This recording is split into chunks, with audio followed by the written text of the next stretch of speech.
on the last leg of this Chewie costume, and I thought I would go through the 3 different ways that you have to attach hair to this mask.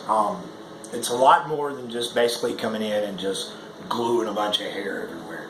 So I'm going to run through 3 of these real quick and kind of show you what goes on with this still. First off, on the back of the mask, you have the hood. Now this is just made up of a mesh material, and the whole suit is made out of this. And so this method right here is what we call a latch hook method. And I'm going to show you how to latch hook real quick. If you look, you can see how the hairs are separated, and we stacked about 10 to 15 hairs a piece. Now I'm going to grab some hairs and I'm going to show you, so just hang tight right there for 15. I'm going to grab about 10 to 15 hairs off my board. And what I'll do is I'll take the hair and I'll roll it in half over my finger. Alright, now this little tool right here is called a latch hook. And if you notice, it has like a little bitty arm right there, and it kind of moves up and down. Alright, so what I do is I take that and I move that arm down, and I'm going to come through. I'm going to grab a hole and come up the top, and I'm going to take it on my finger, and I'm going to grab that hair and I'm going to pull it back through. We're going to make a circle and pull it tight. Now that's a latch hook method. Now let me just say this, that I've come to have a total different respect for people who pay hundreds of dollars to have extensions put in their hair, because now I know why. First of all, how time consuming it is and how much hair it is. So kudos to the hairdressers out there. We actually done the whole suit just like you see here with this latch hook method.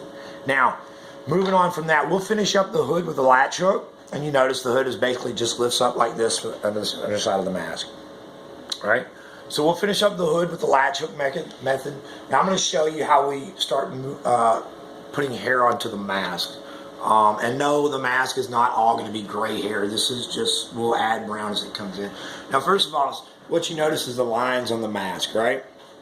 And what that is when you attach hair to this mask, you want to follow a certain pattern of hairline, because if I go in and just start gluing hair everywhere, that hair is going to be is going to stick out whatever way I glued it.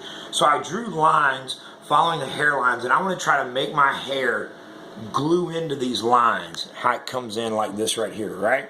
And so what I'm going to do, if you remember the last video, what we talked about, the only thing that sticks to silicone is silicone itself. So you can't come in here and use super glue or gorilla glue or contact cement or any other of that stuff, because it's not going to stick to this silicone. So what I do is I try to find a silicone, and I make sure that it's 100% silicone. And you can even use a silicone adhesive, but for me it's just better if I make sure it's 100% silicone. And the reason for that is, you know, you get into these silicones that are half masked and stuff, and it could possibly ruin the integrity of the mask, and it might not give you a good adhesion. So what I'm going to do is this shingle method here, and you've noticed I've already glued some hairs here, right? Right? And so what I'm going to do is I'm going to take my trusty tray right here, and by the way, one of the best palettes I've ever owned is just a glazed towel. You can see it's real dirty right now. I need to clean it off.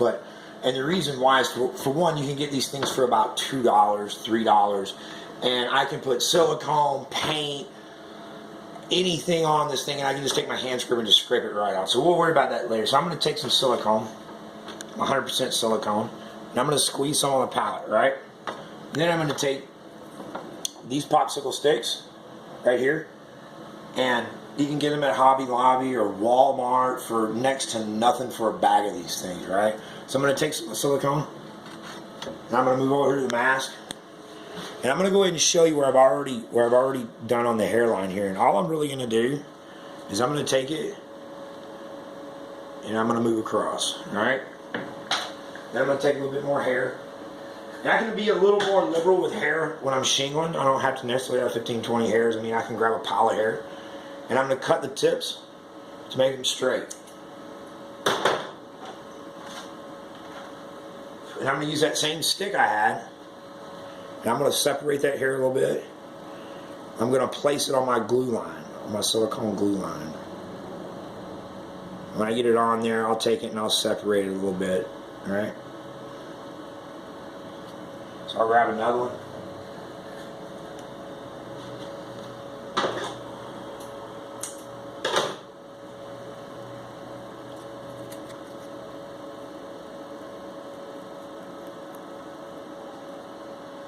Alright, and we'll roll these lines, we'll shingle it out, and we'll move it all in, and you don't want to get going too far. I'd only move in a couple inches at a time to let my silicone cure, because what's happened is you're going to start stacking hair on top of wet silicone, and you're going to get a matty look. So we'll do about an inch worth of hair, 2 inches of hair along here, then we'll stop and let it cure. We'll come in the next day and we'll add more hair. Now I'm going to show you the last part here, and this is called hair punching. A lot of doll makers use it for placing hair on doll parts. As you can see, what I've got here is I've got an X-Acto knife handle, okay? And what I've done is I've taken a sewing needle, and if you look real close, I don't know if you can focus in on the end of that, on the head of that, Fatima. You got that? Can you see it? Okay, if you notice, what I've done is I've clipped the eye on a sewing needle, and it's made a little fork, right? So I take it then, I take that sewing needle and I put it in my X-Acto knife handle, all right? Now, a little fork's going to serve a purpose, because basically hair punching is just what it sounds like, punching hair. And the reason for that is I can glue hair all the way up to around the eyes, and I can glue it all the way up to around the nose area and right around here where my lip is. But what I don't want is I don't want to see a bunch of glued hair, right? I want this thing to look as real as possible, even though we know it's a mask. So when I'll bring my hair up to my areas as close as I can get them. Let's say I've got my hair here, right? So I'm going to bring my hair all the way up to this nose line right here. Pretty close. About 1/8 of an inch, if that. Then what I'm going to do is I'm going to take some hair, and I'm going to take this little needle punch that I got. I'm going to wrap that hair on my finger, and I'm basically going to grab no more than 1 or 2 hairs at a time. You see that? Can you focus on that? Maybe, maybe not. It's not going to grab it. Okay. Well, basically, we're going to grab about 2 or 3 hairs at a time. No more than 2 or 3. Then we're going to take it, and basically, we're going to bring it along that line, following my hair lines, whichever way they go, and we're going to take that hair and we're just going to punch it in. Now you got a hair punch.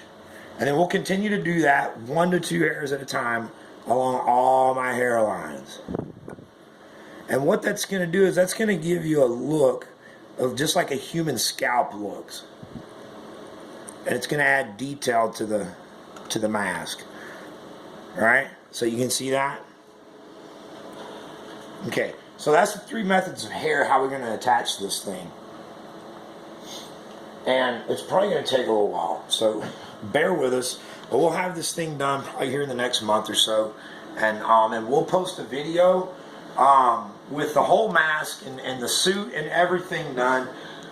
And we're going to bring him over to a friend of mine's friend, and she is going to cut it. What's her name? Stacy. Stacy, we're counting on you, Stacy, to help us with this deal. So anyways, stay tuned, and we'll post some more videos as we get there. So thanks, guys.